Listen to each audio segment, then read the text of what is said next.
All right, so this morning what we're going to show you guys is a geriatric case, which I think a lot of people get really confused. One thing for veterinarians out there that you need to remember with geriatric cases, stop taking x-rays. I get x-rays all the time on old horses. Old horses, by nature, by the time they're 18 to 20 years old plus, their teeth are full of radiographic changes because they're trying to cling on to life, so they're remodeling a lot at the apex. So the radiographs are going to pick up apical remodeling, and that's going to be normal. So it's going to be hard to tell which tooth is normal and abnormal just based on radiographs. Occasionally radiographs are helpful, but what's much more important on the geriatrics is focus on the oral exam, focus on studying anatomy, and then maybe consider x-rays. But there's no point in taking an x-ray on a 5-year-old. A 25-year-old, every tooth is going to look abnormal radiographically. So you need to go in the mouth and figure out which one is actually truly 100% causing the problem. So anyway, enough on that.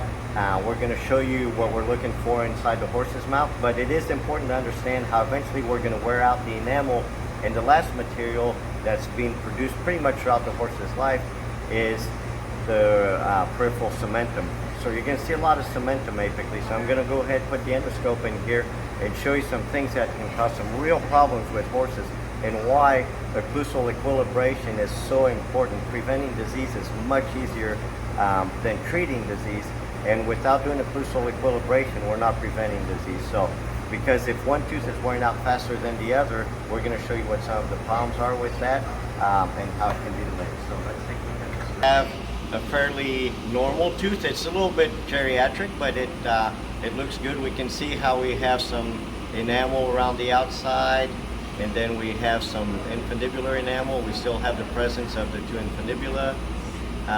Here we have some little infundibular caries. That's not a big deal at this age. It's not a problem because he's older, so they're not deep.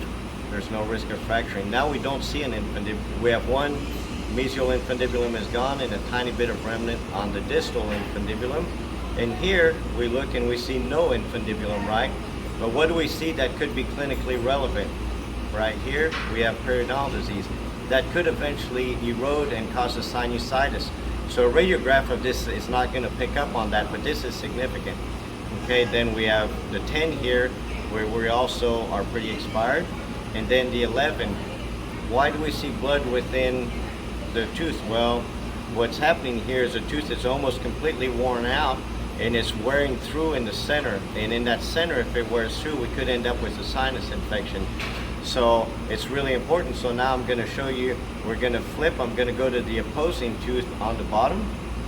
Okay, so we're going to take a look at the big opposing tooth to the one we were just on. Okay, in the back, and see how much tooth there is here. Sorry, the horse is waking up and there's a lot going on today, but you can see how there's actually quite a bit of tooth mass here. Okay, so we can reduce this tooth and take some pressure off of the opposing tooth that's up on top here, which is the one wearing out. Okay, so adjusting occlusal forces is very, very important. So to reinforce the point, occlusal equilibration is the essence and the foundation of equine dentistry. And anybody that doesn't really understand that is going to struggle to really help horses a lot. So I encourage you to learn about it, learn how to do it, learn how to do it in a safe manner. And it's amazing how you can help these horses. So.